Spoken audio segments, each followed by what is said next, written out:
So ಎಲ್ಲದಕ್ಕಿಂತ ತುಂಬ important ಆಗಿ ಒಂದು ವಿಷಯನ ನಾವು ಕೆಲವು ಸಲ ಈ ಥರ ವಿಷಯಗಳಾದಾಗ ನಾವು ಅದನ್ನು ಅಡ್ರೆಸ್ ಮಾಡದೆ ಸುಮ್ಮನೆ ಇರ್ತೀವಿ. ಬಟ್ ನಾನು ಯಾವಾಗಲೂ ಏನು ಅನ್ಕೋತೀನಿ ಅಂದರೆ, ಚಿತ್ರರಂಗ ಅಂದರೆ ಅದು ಯಾವತ್ತೂ ಕೂಡ ಕಲೆಕ್ಟಿವ್. ಅದು ಒಂದು ಕಾಂತಾರ ತುಂಬ ಚೆನ್ನಾಗಿ ಕೆಲಸ ಮಾಡಿದ್ರೆ, ಒಂದು KGF ತುಂಬ ಚೆನ್ನಾಗಿ ಕೆಲಸ ಮಾಡಿದ್ರೆ, ಹೇಗೆ ನಾವು ಕನ್ನಡ ಸಿನಿರಂಗದವರು ಅಂತ ಹೆಮ್ಮೆಯಿಂದ ಹೇಳ್ಕೊಂಡು ಓಡಾಡ್ತೀವೋ, ಅದೇ ರೀತಿ ಸಣ್ಣ ರೀತಿಯ ವಿವಾದ ಆದಾಗ ಅಷ್ಟೇ ನೋವನ್ನು ನಾವು ಅನುಭವಿಸ್ತೀವಿ. ಅದರಲ್ಲಿ ಯಾರು ತಪ್ಪು ಯಾರು ಸರಿ ಅದೆಲ್ಲ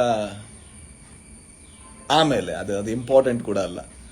ಬಟ್ ತುಂಬ ಇಂಪಾರ್ಟೆಂಟ್ ಏನು ಅಂತ ಹೇಳಿದ್ರೆ, ಕನ್ನಡ ಸಿನಿ ಪ್ರೇಕ್ಷಕರಿಗೆ ನಾವು ಅವ್ರ ಮುಂದೆ ಇದನ್ನೆಲ್ಲ ಮಾಡ್ತೀವಿ ಅನ್ನೋ ಸ್ವಲ್ಪ ಬೇಜಾರು. ಹಾಗಾಗಿ ನನ್ನ ಕಡೆಯಿಂದ ಚಿತ್ರರಂಗದವನಾಗಿ ಎಲ್ರಿಗೂ ಕೂಡ ಕನ್ನಡ ಸಿನಿ ಪ್ರೇಕ್ಷಕರಿಗೆ ಏನಾಯಿತು ನಿಮ್ಮ ಮುಂದೆ, ಆ ವಿವಾದಕ್ಕೆ ಒಂದು ದೊಡ್ಡ ಕ್ಷಮೆಯನ್ನು ಕೇಳ್ತೀವಿ ವಿತೌಟ್ ಎನಿ ಕಂಡೀಷನ್. ಸೊ ದಯವಿಟ್ಟು ಕ್ಷಮಿಸಿ ನಮ್ಮನ್ನು. ಸೊ ಇನ್ನು ಮುಂದೆ ಆದಷ್ಟು ಬೆಟರ್ ಇರೋದಕ್ಕೆ ಪ್ರಯತ್ನ ಪಡ್ತೀವಿ. ಆ್ಯಂಡ್ ಇದನ್ನು ಫಸ್ಟಿಗೆ ಹೇಳಿಬಿಡ್ಬೇಕಿತ್ತು, ಬಿಕಾಸ್ ಇಟ್ ವಾಸ್ ತುಂಬ ಟೆರಿಬಲ್ ಫೀಲ್ ಆಗ್ತಾ ಇತ್ತು ಆ ಕಾರಣಕ್ಕೆ. ಆ್ಯಂಡ್ ಅದರ ಜೊತೆಗೆ ತುಂಬ ಜನ ಕಮೆಂಟಲ್ಲಿ ಹಾಕ್ತಾ ಇದ್ರು, ಅದು ತುಂಬ ಸ್ವಾಭಾವಿಕ ಕೂಡ. ಯಾವಾಗ ಕಂಟೆಂಟ್ ಇರಲ್ಲ ಆಗ ನಾವು ಕಾಂಟ್ರವರ್ಸಿಗಳನ್ನು ಕ್ರಿಯೇಟ್ ಮಾಡ್ತೀವಿ ಅಂತ. ಸೊ ನಾವ್ಯಾವತ್ತೂ ಕೂಡ ಒಂದು ಒಳ್ಳೆಯ ಪ್ರಯತ್ನವನ್ನು ಸಿನಿಮಾದ ಮೂಲಕ ಮಾಡ್ತೀವಿ.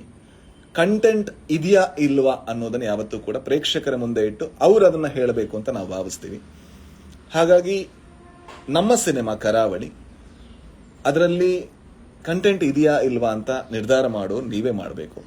ಹಾಗಾಗಿ 24ಕ್ಕೆ ಸಿನಿಮಾ ರಿಲೀಸ್ ಆಗ್ತಾ ಇದ್ರು ಕೂಡ ತುಂಬ ಮುಂಚೆ, ಅಂದರೆ 19ನೇ ತಾರೀಕಿಂದ ಪ್ರೀಮಿಯರ್ಗಳನ್ನು ಸ್ಟಾರ್ಟ್ ಮಾಡ್ತಾ ಇದ್ದೀವಿ. ಸೊ ನಮ್ಮ ಸಿನಿಮಾನ ನೋಡಿ ನೀವು ನಿರ್ಧಾರ ಮಾಡಿ, ಆ್ಯಂಡ್ ನಿಮಗೆ ಹಕ್ಕಿದೆ ಆ ಸಿನಿಮಾದ ಕಂಟೆಂಟ್ ಹೇಗಿದೆ ಅನ್ನೋದನ್ನು ಡಿಸೈಡ್ ಮಾಡೋದಕ್ಕೆ.